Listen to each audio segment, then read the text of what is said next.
श्री राधे। हर हर महादेव। पुत्रदा एकादशी महत्तम। श्रावण मास के शुक्ल पक्ष की एकादशी धर्मराज युधिष्ठिर बोले कि हे भगवान, आप मुझे श्रावण मास के शुक्ल पक्ष की एकादशी की कथा सुनाइए। इस एकादशी का क्या नाम है तथा इसकी विधि क्या है।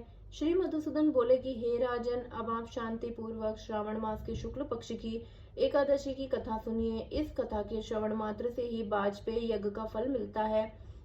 द्वापर युग के प्रारंभ में महिष्मति नाम की एक नगरी थी। उस नगरी में महाजित नाम का एक राजा राज्य करता था। वह पुत्रहीन था, इसीलिए वह सदैव दुखी रहता था। उसे वह राज्य कष्टदायक प्रतीत होता था, क्योंकि पुत्र के बिना इस लोक और परलोक दोनों में सुख नहीं है। राजा ने पुत्र की प्राप्ति के बहुत यत्न किए, परंतु वह निष्फल गए। जब वह राजा वृद्ध होने लगा और उसकी चिंता बढ़ने लगी, एक दिन अपनी प्रजा को संबोधित करते हुए कहा कि ना मैं तो अपने जीवन में पाप किया है, न अन्याय पूर्वक प्रजा से धन की एकत्रित किया है, ना मैंने कभी देवता और ब्राह्मणों का धन छीना है, और ना किसी की धरोहर ही मारी है। मैंने प्रजा को सदैव पुत्र की तरह पाला है, कभी किसी से राग द्वेष नहीं किया, सबको सम्मान दिया, सबको एक प्रकार माना। इस प्रकार धर्मयुक्त राज्य करने पर भी मैं इस समय महान दुख पा रहा हूँ। सो क्या कारण है। मेरी कुछ समझ में नहीं आ रहा है। राजा महिजीत की इस बात को विचारने के लिए मंत्री आदि वन को गए। महावन में जाकर उन्होंने बड़े बड़े ऋषि मुनियों के दर्शन किए। उस स्थान पर वयोवृद्ध और धर्म के ज्ञाता महर्षि लोमश के पास गए। उन सब ने जाकर उन महर्षि को यथा योग्य प्रणाम किया और उनके सम्मुख बैठ गए। उनके दर्शन से सबको बड़ी प्रसन्नता हुई और उनकी विनय करने लगे कि हे देव, हमारे अहोभाग्य है कि हमने आपके दर्शन करे। इस पर लोमश ऋषि बोले कि हे मंत्रीगण, आप लोगों की विनय और आपके सद्व्यवहार से मैं अत्यंत प्रसन्न हूँ। आप मुझे अपने आने का कारण तो बतलाइए। मैं अपने कार्य को अपनी शक्ति के अनुसार अवश्य ही करूंगा, क्योंकि हमारा शरीर ही परोपकार के लिए बना है, इसमें किंचित मात्र भी संदेह नहीं। लोमश ऋषि के ऐसे वचन सुनकर मंत्री बोले कि हे महर्षि, आप हमारी समस्त बातों को जानने में ब्रह्मा से भी अधिक हैं, अतः आप हमारे संदेह को दूर कीजिए।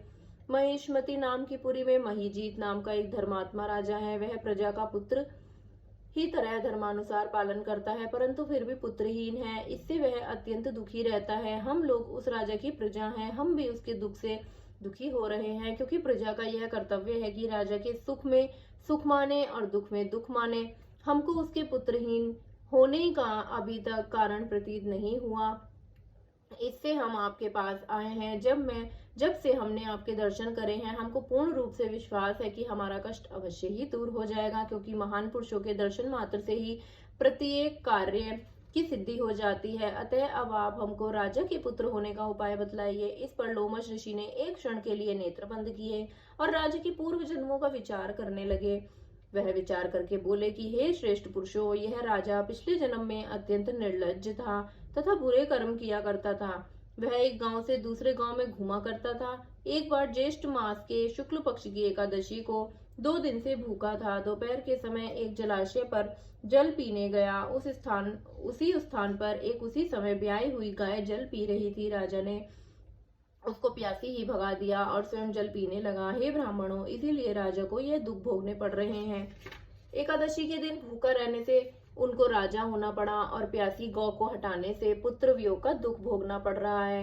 इस पर सब लोग बोले कि महर्षि, शास्त्रों में ऐसा लिखा है कि पुण्य से पाप नष्ट हो जाते हैं, इसीलिए कृपा करके आप राजा की पूर्व जन्म के पाप नष्ट होने का उपाय बतलाइए, क्योंकि उस पाप के क्षय होने से पुत्र रत्न की उत्पत्ति होगी। ब्राह्मण के ऐसे वचनों को सुनकर लोमश ऋषि बोले कि हे ब्राह्मणों, यदि श्रावण मास की शुक्ल पक्ष की पुत्रदा एकादशी का तुम सब लोग व्रत करो और रात्रि को जागरण करो और उस व्रत का फल राजा को प्रदान कर दो, तो तुम्हारे राजा के पुत्र पैदा होगा, राजा के समस्त दुख नष्ट हो जाएंगे। मंत्रियों सहित समस्त प्रजा महर्षि लोमश ऋषि के वाक्यों को सुनकर प्रसन्नता पूर्वक अपने नगर को वापिस आए। उन सब लोगों ने श्रवण मास में के शुक्ल पक्ष की पुत्रदा एकादशी को लोमश ऋषि की आज्ञा अनुसार विधि पूर्वक व्रत किया और द्वादशी को उसका फल राजा को दिया। उस पुण्य के प्रभाव से रानी ने गर्भ धारण किया और 9 महीने के पश्चात उसको एक अत्यंत तेजस्वी पुत्र रत्न पैदा हुआ। हे राजन, इसीलिए इस एकादशी का नाम पुत्रदा पड़ा। जो मनुष्य पुत्र रत्न को प्राप्त करना चाहते हैं, उन्हें इस एकादशी का विधि पूर्वक व्रत करना चाहिए। इस व्रत के प्रभाव से इस लोक में सुख और परलोक में स्वर्ग मिलता है। श्री राधे।